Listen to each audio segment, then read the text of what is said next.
Bismillahirrahmanirrahim. Qala al-musannif rahimahumullah wa nafa'ana bihi wa bi 'ulumihi fid dharain amin radhiyallahu ta'ala anhu. Wa man amkanahu musyahadatuha lam yuqallid. Dan siapa orang memungkinkannya menyaksikan ainul kiblah, salat kita menuju kiblat, kita lihat gak tuh Ka'bah? Kagak. Kalau di Pondok Gede berarti ke belakangin. Pondok Gede kan di sono Ka'bahnya. Berarti kita berada di sana. Itu namanya kita muqallid, ngikutin. Nih kayak bapak-bapak yang datang sholat dari luar. Dia nanya langsung nggak? Enggak. Mereka yang datang ke sini ke masjid nggak nanya langsung di mana kiblatnya. Ya, langsung aja takbir ihram Allahu Akbar. Kenapa? Lihat mihrab. Tuh mihrabnya ke sana. Nah, itu dinamakan muqallid, ngikutin. Kalau kita tidak memungkinkan untuk mata kita memandang Ka'bah, maka wajib ngikut. Enggak boleh mujtahid. Artinya mujtahid ngambil keputusan sendiri. Begitu pula kita beragama. Kita punya agama apa? Islam. Ya. Nggak bisa kita setiap hukum kita putuskan sendiri. Beda hal kalau memang kita mampu memahami Al-Quran dengan berbagai macam perihal yang ada tentang keilmuan Al-Quran, istinbat, asbab nuzul, qawaid fil Quran, dan juga sunnah Nabi besar Muhammad sallallahu alaihi wasallam. Baru kita mujtahid namanya. Ya. Tapi kalau enggak ya kita muqallid. Makanya kita muqallid ngikuti 4 siapa itu? Imam Abu Hanifah. Kedua Imam Malik. Ketiga Imam Syafi'i. Bukan Bang Pi. Syafi'i. Jangan Sapi'i, jangan. Syafi'i. Yang keempat Imam Ahmad bin nih. Jadi setiap apapun urusan ibadah, muamalat, munakahat, jinayat, selalu kita bermuara dan bersandar kepada 4 mazhab. Tuh udah begitu. Karena kita apa tadi itu? Muqallid, ngikut. Makanya ada seorang imam Al-Hafidh Hujjatul Islam Al-Imam Abdurrahman As-Suyuti. Beliau sempat mengaku sebagai mujtahid mutlak. Artinya apa? Bisa bikin madhab sendiri. Apa yang terjadi? Disodorkan masalah, harus dia pecahkan dengan sumber Quran dan hadis Rasulullah. Nggak boleh ngikut kepada imam-imam yang lain.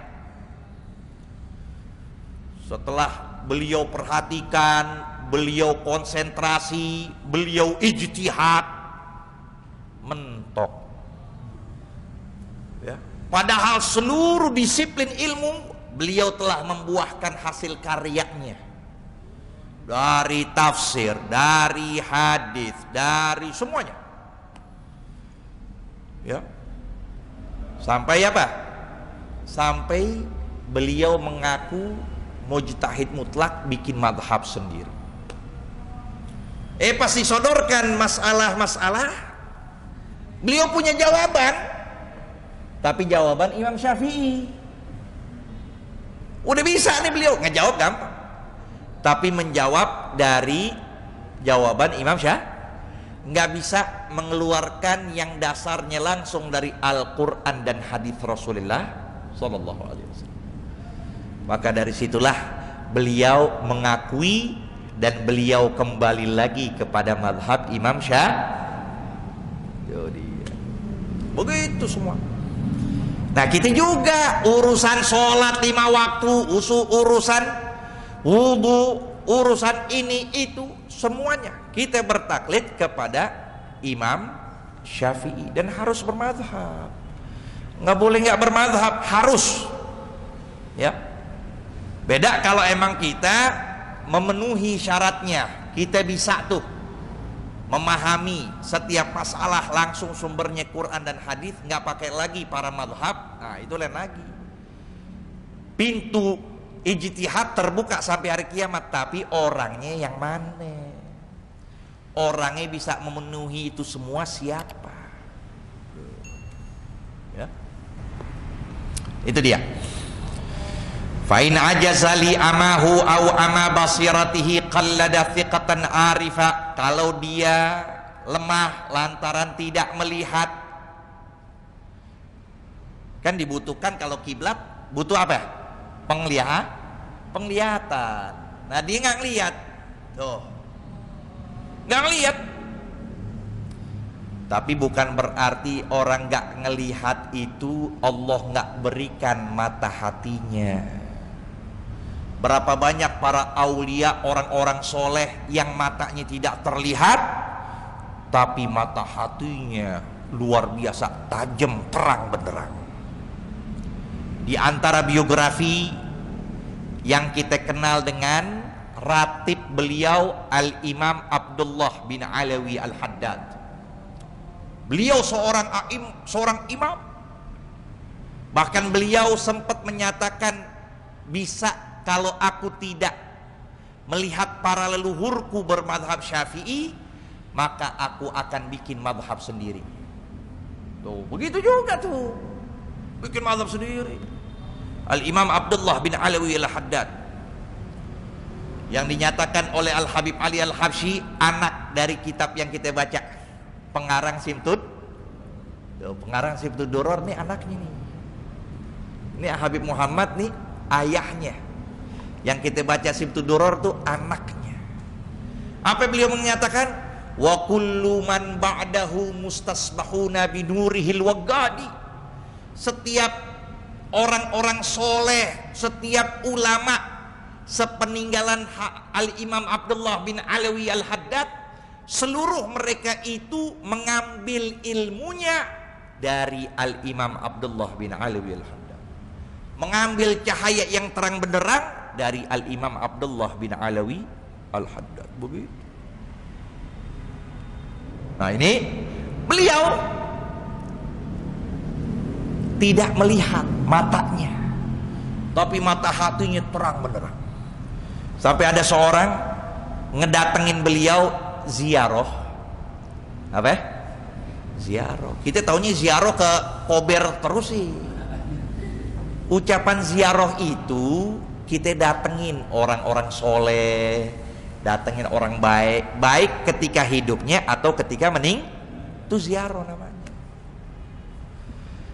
Ada seorang ziarah Imamul Haddad ketika Imam Haddad masih hidup, pengen mau belajar. Pas ketika di hadapannya dia tahu Imam Haddad nggak ngelihat, dalam hatinya ngegerutu nih, ya. Dalam hatinya guru dikatakan, ya aneh pengen belajar sama orang yang ngeliat. Apa yang terjadi nih? Perhatiin.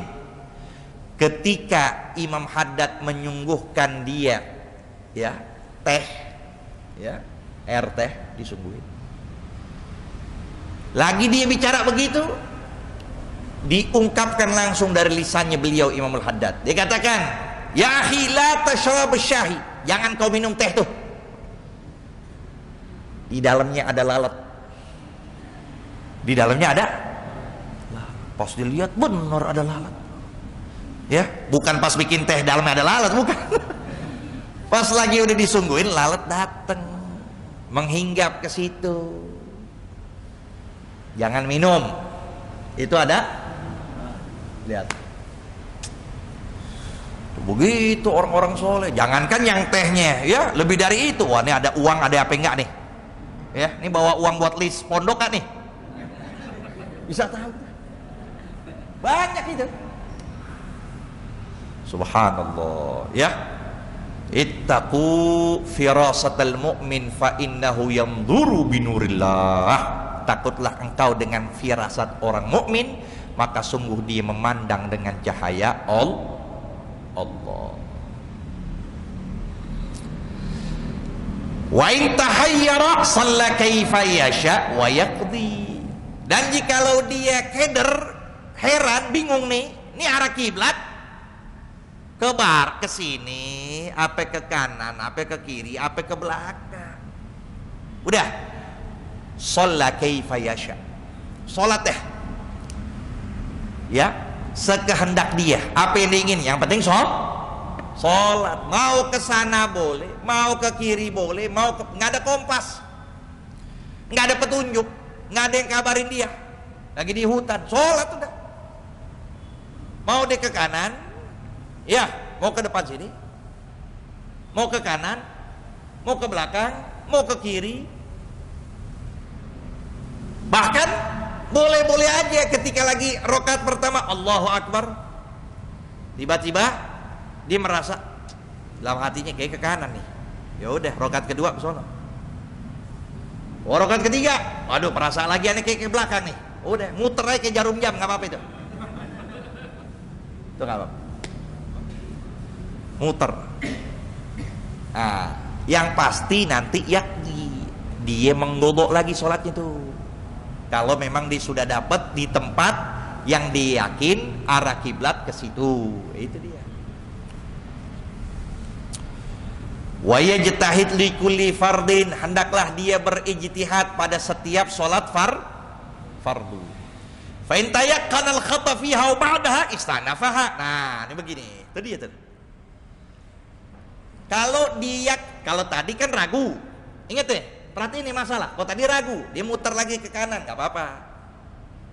Muter lagi ke kanan nggak apa-apa. Ke kanan nggak apa-apa, nggak apa-apa itu. Muter lagi ke tadi itu. Tapi kalau dia yakin salah, Allahu Akbar. Dia yakin tuh. Aneh, perasaan sebulan yang lalu di tempat ini nggak di sini kiblatnya. Dalam hati gitu, nggak ngomong. Kalau ngomong batal dia. Oh, di pikiran tuh. Nah, kalau seandainya berada di dalam sholat, dia yakin khotok salahnya, maka apa yang harus lakukan? Istaknaf. Apa? Ulang lagi dari awal. Berarti itu batal tuh. Itu batal tuh. Kalau dia yakin salahnya. Boleh yakin? Tapi kalau ada orang lagi kita sholat Allah, kita yakin sini, ada orang yang kabarin salah pak, lagi sholat nih, kita kiblat Allah, kita langsung dikabarin, dibisikin atau didengerin suara, pak salah. Apa yang kita harus tindak? Diam. Ini blow on nih orang, ini ngomong salah, mesti geser dong kitanya. Salah pak, tetap harus begini, arah kita pokoknya. Beda kalau digeserin, tuh salah pak, salah. Yang benar mana? Batal kita itu ngomong kita. Iya kan? Terus aja udah salah. Jadi maksudnya kita kalau dipegang gitu ya, jadi harus dipegang. Iya, no, punya cimande dia langsung damprat kita. Bener, pegangin gitu, jangan ngomong salah pak, salah ya, kabarin di mana? Boleh atau kabarin pak di sebelah kiri, pak di sini pak, diajarin, diarahin, ya. Itu dia. Wa in taghayyar ijtihaduhu amila bitsani fi ma yustaqbal. Tuh kan.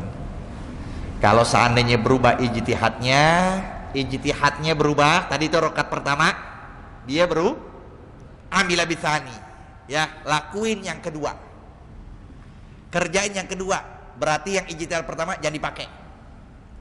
Perasaannya ke kanan, ya udah kan. Atau pada waktu yang kedua tuh, misalnya gini, maghrib di kesini,